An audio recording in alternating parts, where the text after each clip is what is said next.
වඩා ආයු බොහෝ වේවා. ඉතින් ප්‍රේක්ෂක හිතවතුනි බෙන්තර සම්ප්‍රදායේ නර්තනය ගැන කතා කරන අපේ වැඩසටහන් මාලාවේ මීළඟ වැඩසටහනත් සමග ඔබත් සමග සම්බන්ධ වන්නයි අපි අද සූදානම් වන්නේ. ඉතින් ඒ සඳහා අදත් අපි සම්බන්ධ කරගත්තා සෞන්දර්ය විශ්වවිද්‍යාලයේ හිටපු බාහිර කතිකාචාර්ය ඒ වගේම බෙන්තර සම්ප්‍රදාය ප්‍රවීණ නර්තනාචාර්ය ඒ වගේම ශාන්ති කර්ම ශිල්පී හේමචන්ද්‍ර වීරසිංහ ගුරුතුමන්. ආයුබෝවන්. ඉතින් ගුරුතුමනි අපි පසුගිය වැඩසටහනේ අපි ආරම්භ කරා සංඥකුම් ශාන්ති කර්මය ගැන කතා කරන්න. මම හිතන්නේ අපි පසුගිය වැඩසටහනේ මොකද්ද මේකේ මූලාරම්භය හේතු බීජ වූ කතාව ගැන ඔබතුමා පැහැදිලි විස්තරයක් අපිට ඉදිරිපත් කරා. අද මම දැනගන්න කැමතියි අපේ රටේ විවිධ ශාන්ති කර්ම තියෙනවා. ඒ වගේම ගුරුතුමනි ඒ ශාන්ති කර්මයට අදාළ වෙනස් වූ ඒ ශාන්ති කර්මයට ආවේනික වූ සැරසිලි ක්‍රම තියෙනවා. කුමක්ද මේ සංඥාකුම ශාන්ති කර්මය සඳහා යොදා ගන්නා සැරසිලි මොනවද කියලා අපිට විස්තරයක් කරන්න පුළුවන්? බෙන්තර සම්ප්‍රදායේ ප්‍රධාන දෙයක් තමයි මල්යහන. ඒ කියන්නේ මල්යහන කියන්නේ සතරවරන් දෙවියෝ. සතරවරන් දෙවියෝ කියලා අපි ශාන්ති කර්ම වල උදාහරණ කරන්නේ නාත, විෂ්ණු, කදිර, පත්ති. ඔව් සාමාන්‍යයෙන් අපි සතරවරන් දෙවියෝ කියන්නේ ධෘතරාෂ්ට්‍ර විරුද්ධ විරූපාක්ෂ වයිස්රෝණ කියන ඒ දෙවියෝ. ලෝකපාලන. ලෝකපාලන. දෙවියෝ. අපි අපේ සංස්කෘතියේ බෙන්තර සම්ප්‍රදාය තමයි මේ තියෙන්නේ. ඒක විශේෂයෙන්ම බෙන්තර සම්ප්‍රදායට ආවේනික වූ දෙයක්. දෙයක්. ඒ හේතුව මොකද? මේකේ අපේ මේ හැදලා තියෙන මම හදපොනේ අපේ ගුරුවරු හදලා තියෙන ක්‍රමවේදයක් තියෙනවා. අදට අපි පිළිගන්න දෙයක් තමයි දලදා මාලිගාව අපේ මුදුන් මල්කඩ. ඔව්. මේ මුදුන් මල්කඩේ ඒ ස්ථානයේ පවතුන පෙරහැරව තියෙනවානේ. දලදා පෙරහැර. අනේ දලදා පෙරහැරදී දැන් අපේ මේ අනුපිළිවෙල තමයි එතනදී සිද්ධ වෙන්නේ. මොකද අපි මුලින්ම කියන්නේ නාථ දෙවියන්ට. නුවර පෙරහැර පවත්වන නාථ දේවාල පෙරහැර තමයි මුල් පෙරහැර. ඊගාවට විසු දේවාල පෙරහැර. ඔව්. ඊගාවට කතරගම දේවාලේ පෙරහැර. ඊළඟට පත්තිනි පෙරහැර. පත්තිනි දේවාලේ පෙරහැර. ඉතින් අපේ සම්ප්‍රදායේ නාථ දෙවියන්ට මුලින්ම කියනවා විසු දෙවියන්ට කියනවා කතරගම දෙවියන්ට කියනවා පත්තිනි දෙවියන්ට කියනවා. ඒ අනුපිළිවෙලට තමයි මේක නිර්මාණය වෙලා තින්නේ. බොහොම පැරණි එවකට ඉඳලා. ඔව්. අතීතයේ ඉඳලා. ඒ සතරවරන් දෙවිවරු සඳහා මල්යහනක් ප්ලාස්ටික් කරනවා විශේෂයෙන්. නම් මෙහෙමයි. අනිත් සම්ප්‍රදායවලවත් මල්යහන් වදිනවා. ඔව්. අපේ දැන් මේ වගේ සමහර වෙලාවට මගේ සම්ප්‍රදාය පිළිබඳව මම කතා කරන්න කැමති. ඒවැ සමහරට කවි ගායනා වෙනවා. එක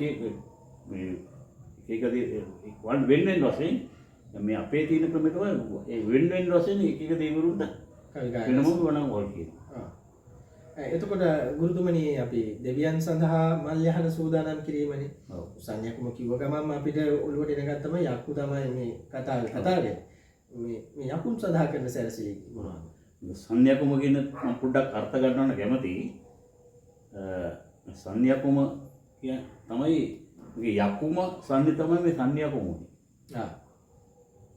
කියන්නේ අපේ මහාචාර්ය ජී.බී. දිසානක මහත්මයා දවසක් කිව්වා මේ තුරුපල තමයි පළතුරු කියන්නේ. මේ වගේ යකුම සංඥා තමයි මේ සංඥා යකු වෙලා තියෙන්නේ. සංඥාකුම බවටපත්. ඔව් මොකද යකුන් තමයි ඉස්සෙල්ලා නටන්නේ. ඔව්. බෙන්තර සම්ප්‍රදාය. ඊට පස්සේ තමයි සංඥා. අර යකුම සංඥා තමයි මේ සංඥා යකුම කියන බහැරට ඇවිල්ලා තියෙන්නේ. ඔව්. වහර වෙනස් වෙලා වෙනස් වෙනවා. එවැනි වෙනස් වීම අපේ සෑහෙන තැන්වල තියෙනවා අපේ සමාජයේ. එතකොට මේ යකුන්ට එහෙම නැත්නම් සංනි සඳහා අපි දැන් දෙවියන්ට මල්යහන හදනවා වගේ යකුන් සඳහා මොනවද මේ සංයකුන් ශාන්ති කර්මයේදී සිදු කරන සැරසිලි? ඔව්.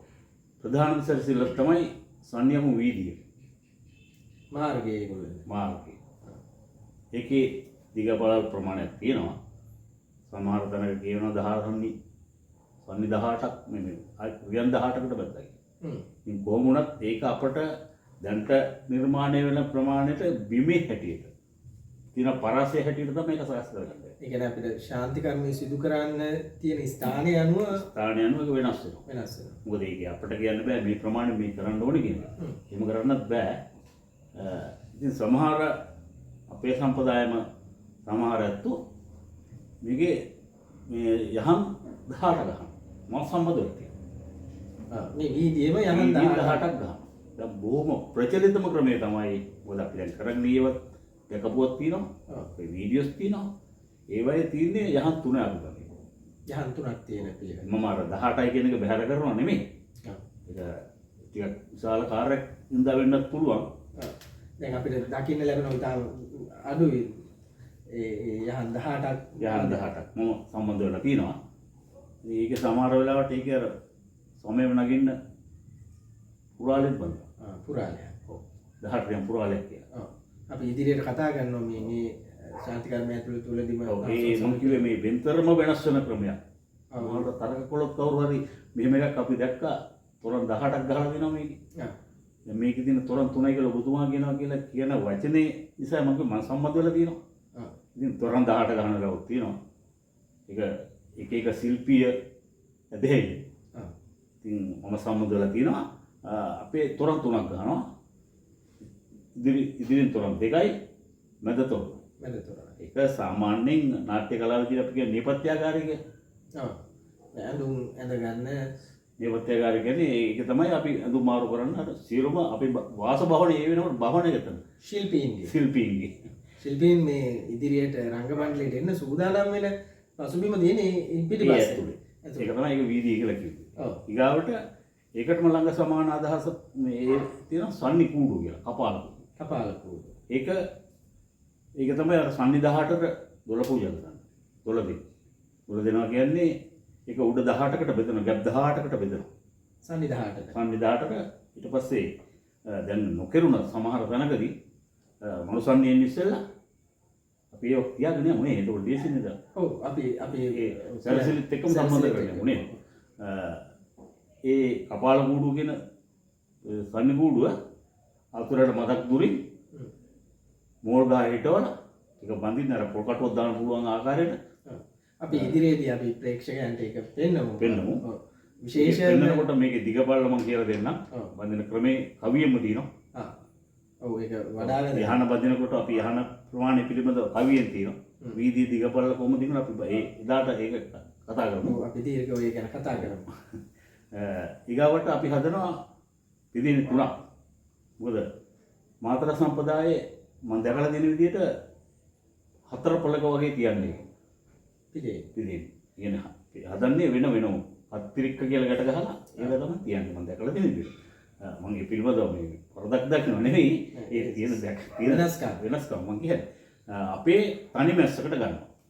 අපි දැන් මේ පිළිදින මැස්සේ 3ක් ගන්නවා. ඒ කියන්නේ කළුවකාරී රැකා මේ සමාගම පිළිදෙන කියලා හදනවා. ඒ කියන්නේ අපේ සම්ප්‍රදායමත් සමහරට පිළිය 8ට බෙදලා හදනවා. එක ගුරු අසුර තුලින් තමයි මේක නිර්මාණය කරන්නේ. එතකොට මම ඔබතුමාගෙන් දැනගන්න කැමතියි දැන් අපි මේ විශේෂයෙන්ම දැන් මේ සන්්‍යාකු මේ යකුන්ගේ රංගනය යෙදෙන අවස්ථාවේදී මේ පිදේනි මේ යකුන්ට දෙනවනේ අනිවාර්යෙන් අත ගස්සලා ආතුර අත ගස්සලා අටපැහැදිලි කියලා අත ගස්සලා ඒක යකාට අරන් යන්න දෙනවා. එතකොට මේ බෙන්තර සම්ප්‍රදායේ මේ ගුරුතුමනි භාවිතා කරන මේ පිදේනි තම සැහැල්ලුව අරන් යන්න පුළුවන් අරගෙන රංගනයේ දෙන්න පුළුවන් පිදේනි. ඒ පිදේනි දැන් ඔබතුමා කියන විදිහට අපි කළු යකාට ඊපස්සේ රීරි යකාට ඒ වගේම මම ඉතින් ශූන්‍යම් පිදේනි ශූන්‍ය යක්ෂණී සමහරට 8ට ගහනවා 4ට ගහනවා. එක ගුරු පරපුරවල තියෙන පිළිගන්න ආකාරයට. ඔබතුමා කියන්නේ අපි පැහැදිලිව කළු යකාට 4ක් ගහනවා 8ක්. අරකට 5. රීරි යකාට විදිහට 5. ශූන්‍ය යකාට විදිහට 9. ගැබ 9.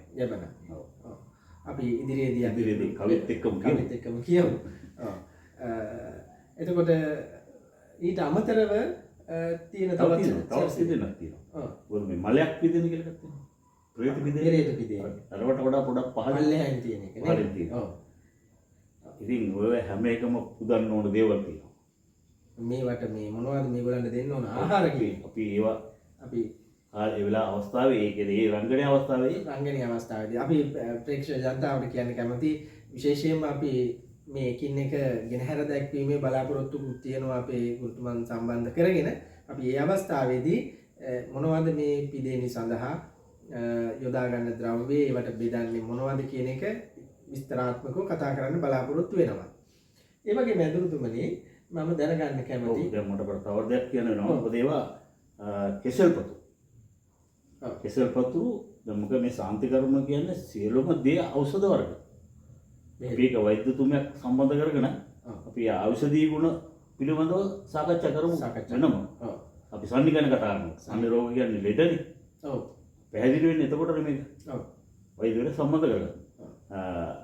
මේකේ සැරසිල්ලේද ගන්නේ කෙසෙල්පතු, ගුක්කොළ, පොටු හැරෙන්න. පොටු හැමතැනම තියෙනවා. ඔව්. මොකද මේ කෙහෙල්පතුරු කියන්නේ ඖෂධීය ගුණයක් තියෙන දෙයක්. ගුක්කොළ කියන්නේ ඖෂධීය ගුණයක් තියෙන දෙයක්. නමුත් මං පිළිගන්න කමක් තියෙනවා මේ දෙක හැරෙන්න එවැනි කැටයන් කපන්න පුළුවන් දෙයක් ලංකාව තුල දැනට නැහැ. මේ නිර්මාණ සඳහා මේ සැරසිලි ගත හැකි වෙන දෙයක් නැහැ. වෙන දෙයක් නැහැ. තවත් මේ මොනවද මීට අමතරව සැරසිලි සඳහා යොදා ගන්න තවත් මොන හරි කොළ වර්ග එහෙම ඔව් ඒකෙදි අපි සන්නේ මුද ගන්නවා පයට තබන්න ගන්නවා. ඒ බෙහෙත් වර්ග ටික බෙහෙත් වර්ග. අෂ්ටමංගල වස්තු කියලා කියන්නේ. ඒ කොටස දැන් බොහෝ සංයමව ඊට පස්සේ තව නර්තනයේදී උපයෝග කරගන්න ඊගහ අවශ්‍ය කරනවා. මොකද එතන පාළි සඳහා ඊගහ ගන්නවා. අපි ඒවා එක එක පාළි වලදී කතා කරමු. ඒ වගේම මේ මම හිතන්නේ ඇදුරුතුමනි මේ යකුණ රැගෙන එන අවුද එහෙමත් තියෙනවා. ඔව්. ඒවා අපි මං හිතන්නේ මේ අවස්ථාවේදී අපි මේ කඩුව කාට ගන්න මේක. ඔව්. ක්‍රීඩා කාට ගන්න මේක. ඔව්. ඕනම් අපි හදලම වෙන්නමු මෙහෙම හදන්නේ කියන එක. ඔව් අපි හිතන්නේ මං හිතන්නේ ඒක මේ ඉගෙනගන්න කෙනෙකුට හරි වටිනවනේ. වැදගත් වේවි. මොකෙන්ද කපා දන්නේ මේකද කොහොමද හදන්නේ? ඒක පොඩි කෙටි වීඩියෝ එකක් අපි හදන විදිහ පෙන්නමු. ඔව්. මම හිතන්නේ ඊකට තව විශේෂ සැරසිල්ලක් තියෙනවා කිලු තොප්පිය කියලා. නර්තනයේදී දාලා. මේකත් ඒ සාන්තිකර්මයේ සැරසිල්ල.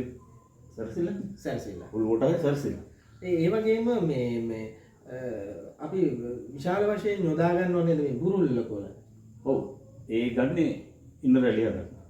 ඉන්නට බඳින සන්නි වලට ඉන්නට බඳින රැලි හදන්න. බුරුල්ල කොළත් ඊටාම ඖෂධීය ගුණයක්. උඩ දළු කියන්නේ කැමරට ගන්න දෙයක්. මැලුම් හදලා ගන්නවා. ඔය බුරුල්ල කියන වචනේ අර්ථය මම අහලා ඉන්නේ මේක කිරි බුරුල්ල හරක එළදෙනුට කිරි එරෙන්න ඔය කොළ වලින් තවනවලු බුරුල්ල කිරි බුරුල්ලේ. දැන් මම හිතන්නේ ඇදුරුතුමනි මේ වැඩසටහනේ ඊටාම වැදගත් වෙනවා. අපි ඉන්නේ දැන් මේ ඊටාම දියුණු වෙච්ච පරිසරයක. මමත් අහලා තියෙන කතාවක් තමයි මේ සමහරක් වෙලාවට ඇස් වහල්ල කිරි බුරුල්ල ඉර වෙනවයි කියලා වැසියන්නේ. දැන් එතුමාලන් කියන විදිහට මේ ඉර වෙච්ච බුරුල්ල සැහැල්ලු කරන්න බුරුල් කරන්න තමයි මේ බුරුල්ල කියන වර්ගෙන් තවන්නේ. මේ තවත් බෙහෙත් වර්ග තියෙනවා. තවත් බෙහෙත් වර්ග බුරුල්ලත් එකට ගන්න. ඔව්. එතකොට එතුමා කියන විදිහට මේව තමයි අපි ප්‍රධාන වශයෙන් සංඥාගුණ සාන්ති කර්මයේදී යොදා ගන්න සැරසිලි ක්‍රමවේදය. ඒ වගේම මම ඔබතුමාගෙන් අහන්න කැමති මේ සංඥාගුණ ශාන්ති කර්මය අපි දැන් සැරසිලි කරලා රංග භූමිය සූදානම් කරලා ඊට පස්සේ මේ වැඩේ ආරම්භ කරන්න ඕන ශාන්ති කර්මය.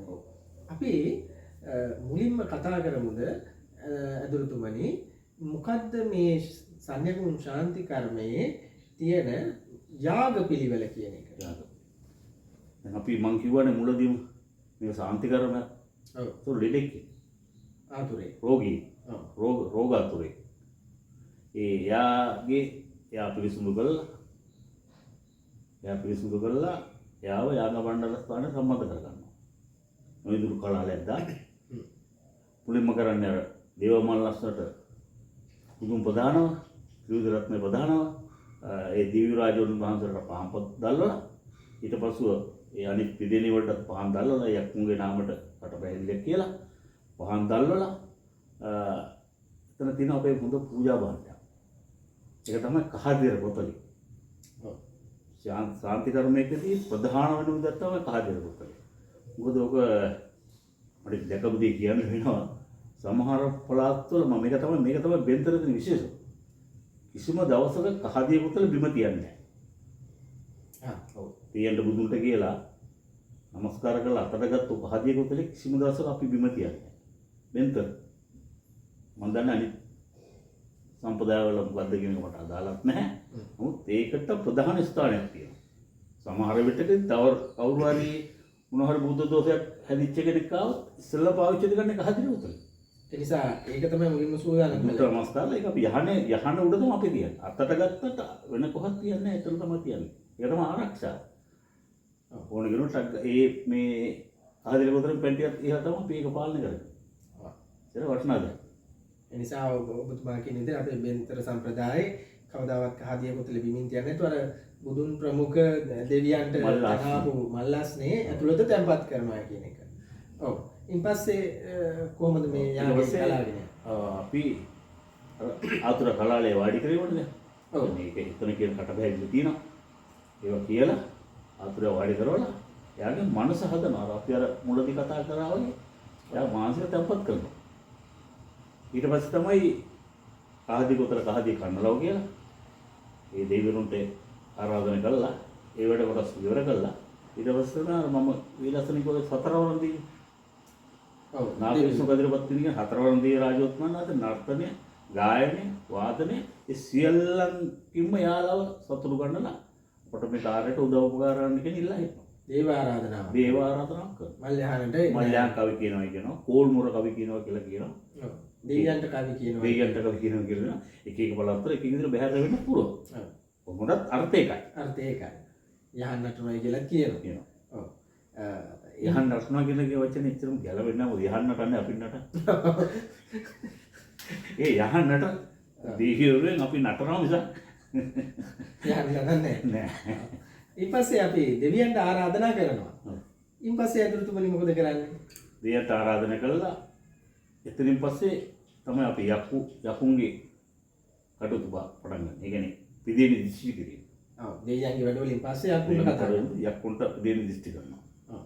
සෑම එකකටම මොකද අන්තිම සමයකට අයිති වෙන කොටස් තියෙනවා මේක. සමයන් තුනක් නේ.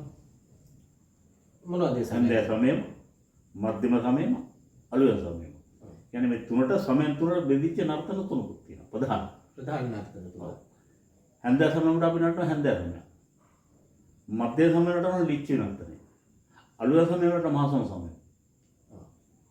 ඒ සමයන් තුන අලුයම් සමයට තමයි මහසම සමය. මම හිතන්නේ දැන් අපි මේ යාග පිළිවෙල කියන්නේ නෝඩත් ආයි අපිට ওই ටික මුණ ගැසෙනවා. දැන් ඔබතුමා කියන්නේ දෙවියන්ට ආරාධනා කරා දෙවියන් මල්යහන්ට වැඩමෙවට ඔව් පස්සේ බරපතල නැත්තම් මේක ගැටලුවක් කරන ඇයි මේ දිස්ත්‍රිවන්තර කියන්නේ? ඔව්. හැන්දෑ සමයේ යකුන් තමයි දිස්ත්‍රිවන්තර කියන්නේ. ඒ නර්තනය කෙරෙන්නේ. ඔව් ඔව්. ඒ කියන්නේ හැන්දෑ සමය නර්තනයේ සමය කාලේ කෙරෙන්නේ. සමය කියන්නේ කාලය. සමය කියන කාලය කියන්නේ. සමය කියන එකෙන් තමයි මේ සමයන් කියන එක. සමය හැදෙන්නේ. ඔව්. දැන් එතකොට ඇදුරෙක් විසින් මේ ඉදේනි ටිකට දිස්ත්‍රි කරනවා. දිස්ත්‍රිවන්තර කියලා තමයි එතන බැහැරෙන්නේ. ඔව්. යකුන්ට ඔව්. ඊපස්සේ ඒ කොටස අවසන් වෙනකොට හැන්දෑ සමය. නර්තනය. හැන්දෑ සමය නර්තනය. ඒක ශිල්පීන් කොහොමදත් 4-5 දිනකට අඩුම තමයි. සමහර 10-12 අපි කරපු සාන්ති කර්මවල 20-25 සම්බන්ධ වෙච්ච අවස්ථා තියෙනවා. අවස්ථා තියෙනවා. ඉතින් ඒක ටිකක් කලේ රංගනයක්. ඔව් ටිකක් වේගවත් සහ ඔව් අලංකාර නර්තනයක්. අපි ඒක ඊමත පස්සේ කතා කරමු. ඔව්. කියලා කතා කරන්නේ. යා. හැන්දෑ සමය. ඔව්. හැන්දෑ සමයම ඉවරලා ඒකේ අපි අල්ලනවා අඩතිරාවක් කියලා. දිස්ත්‍රිපන්තර කියනකොට. අර අන්සමට වල මට පොඩි අමතකමක් තියෙන අනිත් දවසේ. දැන් දෙවියන්ට ආරාධනා කරා යකුන්ට ආරාධනා කරන දිස්ත්‍රිමන්ත්‍ර කිව්වා. ඊට පස්සේ ඒ අවස්ථාවේදීම කඩතුරා කවි කියනවා කියන එකයි තමයි. ඔව්. ඒ කියන්නේ කඩතුරි පසු තමයි හැන්ද සමය. ඉතින් පස්සේ තමයි හැන්ද සමය. ඊට පස්සේ අපි හැන්ද සමය නටනවා. හැන්ද සමය නටලා ඉවරලා එතන ඉඳලා යකුන් සභාගත කිරීම තමයි තියෙන්නේ. ඔව්. මොන චරිතයක්. ඔව්. ඒ යකුන් කවුද කියලා ඒකත් බොහෝ වෙලාවට බෙන්තර සම්ප්‍රදායට ආවේනික වෙච්ච දෙයක්. ආවේනික වෙච්ච දේවල් තියෙනවා ඒ අතරතුර. කියන්නේ මුලින්ම නටන්නේ කළු යකා. ඔව්. ඊට පස්සේ නටන රීරියකා. සූර්ය යක්ෂණී අවතාර 3ක් කාන්තා අවතාර 3ක් ගෙන හර දක්වනවා. මොනවද ඒ අවතාර තුන? අවතාර කියන්නේ මෙහෙමයි. මොකද අපි සූර්යයන් දේවතාවුන් වහන්සේ අදහන්නේ දෙවි කෙනෙක් වශයෙන්. අවට පුරට වෙනස් වුණාට ශාන්ති කර්මයේදී ඕන පොඩි ශාන්ති කර්මයක් වුණත් දේවතාවුන් වහන්සේ වෙනුවෙන් වෙනම පිටුවක් හදලා පහනක් තියෙනවා. ඒ නිසා බොහොම භක්තියෙන් ගෞරවයෙන් අපි මේ කරු කරන නිසා යටත් පහත් ඉල්ලා සිටිනවනේ. උන්වහන්සේගෙන් අපිට මේ කාර්ය ඉෂ්ට කළා දෙන්න කියලා. ඇදුරුතුමන්ලා විශේෂයෙන්ම එතකොට අපේ චරිතය ගොඩ ඒ චරිතය රඟපාන්න අපට අයිතියක් නැහැ. ඒක කරන්නත් බෑ. දේව චරිතයක් අපට රඟපාන්න බෑ. අන්න ඒ නිසා එයාගේ යට තියෙනවා තකරි මකරි යමේ යමදවති කාර්යක්ෂි අසේදි විසේදි කියන මේ යක්ෂයන් 8 දෙනා. යන්නේ පිරිවර. අන්නේ පිරිවර 8 දෙනාගෙන් නිර්මාණය කරගත්තු ඒ 8ම නටන්න බෑනේ. ඒකට අද සමාජයට ගැලපෙන සමාජයට ආදර්ශ දිය හැකි සමාජයට පණිවිඩයක් දෙන්න සහ මේ රෝගියා සුවපත් කිරීම ආදී ගොඩක් දේවල් සම්බන්ධ කරගෙන ශූන්‍යක්ෂණී තරුණ කාන්තාව ඊගාවට ගැබ්බර කාන්තාව ඊගාවට දරුවෙක් සමග යන කාන්තාව. ඒ චරිත තුන ගෙන හැර දානවා. ඉතින් මම මෙහෙම දේකුත් අහලා තිනවා. මම බැහැර කරනවා. මේක මොකද්ද අර පාරවල මොකද්ද පාරේ ඉන්නේ කවුද? මෝහිනී කතාවට සමහර මේක සම්බන්ධ කරනවා. ඒකත් එක්ක සම්බන්ධ කරන්න බෑ මේ. ඒ වගේ කියලා කිව්වට වගේ උඩට ඒක නෙවෙයි.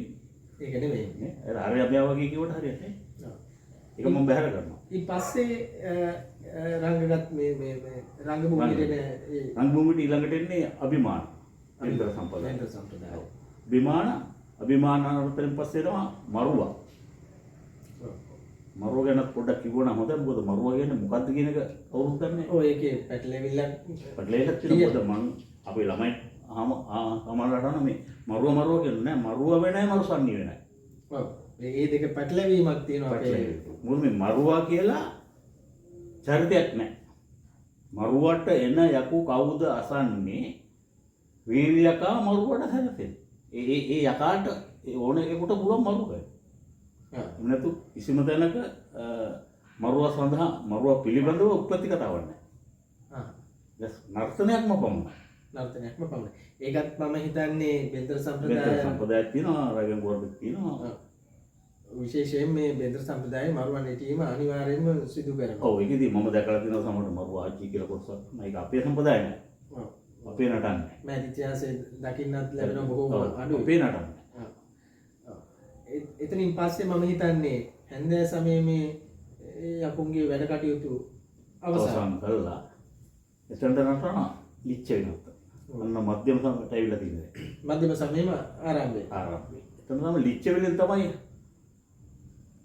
මධ්‍යම සමය ආරම්භ වෙන්නේ. වෙලාව පොඩි හැමයම වෙන්න පුළුවන්. ඔව්. වැඩ කටයුතු කරගෙන යනකොට ඒකෙදි තමයි අර මම අර ඉස්සෙල්ලා කතා ප්‍රවෘත්තියක් කිව්වේ. ඔව් අපි පසුගිය වැඩසටහනකදී කතා කරපු මේ ලිච්ඡවි රජදරුවා. ලිච්ඡවි රජදරුවෝ පිළිබඳව කතා ප්‍රවෘත්තියේ නර්තන ශිල්පියා විසින් ගෙන හර දක්වනවා. එහෙනම් කුමාරවරු වගේ ඇඳගෙන නටල නර්තන ඉදිරිපත් කළා. ඔව්. ගෙන හර දක්වනවා. අපි නර්තනයේ තුල ඇඳුම් හර පෙන්නලා කතා කරනවා. ඔව් කතා කරමු අපි ඉදිරි වැඩසටහනවලදී.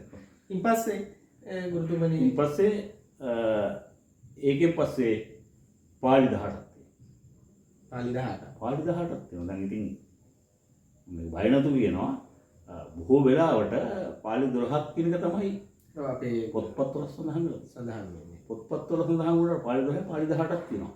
දැන් මේව හිතන්නකො. මේක අපි කියන්නේ පාලි කියන්නේ පූජා වස්තු වන් දෙයක්. ඔව්. පාලි කියන්නේ පූජාව. පූජාව දීලා තමයි අර රෝගයට ආරාධන රෝගයෙන් සන්නීට ආරාධන කරන්නේ. මම හිතන්නේ ඒ පාලි කයිවල පවා සඳහන් වෙනවා. මම හිතන්නේ ඒ සන්නි පිළිබඳව සන්නියට ආරාධනා කරනවා. සන්නියට ආරාධනා කරනවා. ආරාධනා කරනවා කියන්නේ මේක සන්නියට අදාළ පාලියක් තියෙනවා. ඒක සන්නියකට එක පාලියක් අදාළයි. දැන් පාලි 18 වෙනම කරාට දැන් මෙන්න මේවා කියන්නේ පන්දම් භූත දූප ගුල්ම කෙන්ඩි බිහිරි කෙන්ඩි පාලිට බිහිරි සන්නිය කලස් කෝල මුගුරු දෙමළ දුන්නු වෙඩි කඩු ගොළු දළුමුර පිත්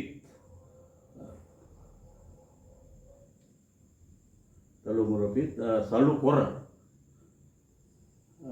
සඳුන් මුරුතු පුෂ්ප අමුක්කු සඳුන් මුරුතු කුකුළු නාග පුෂ්ප අමුක්කු තෙල් ගිනිජ තැඹිලි දේව ත්‍රිසුල වාත පඳුරු කන අතු ජල.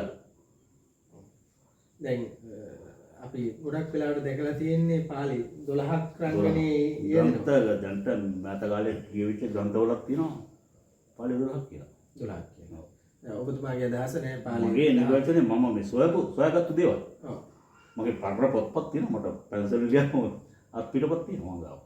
පාලි 18ක් පාලි 18 අදාළ සංගි 18ක් තියෙනවා නම් පාලි 18ක් ආරාධනා සඳහා කොහොමද ඒක කරන්න කියන්නේ අපි මගුල් ගෙදරට ආරාධනා කරන්න ගියත් කාඩ් 10ක් ගහුවොත් එම කාඩ් මේ 12කින් කොහොමද 20කට 10කට ආරාධනා කරන්න බෑ.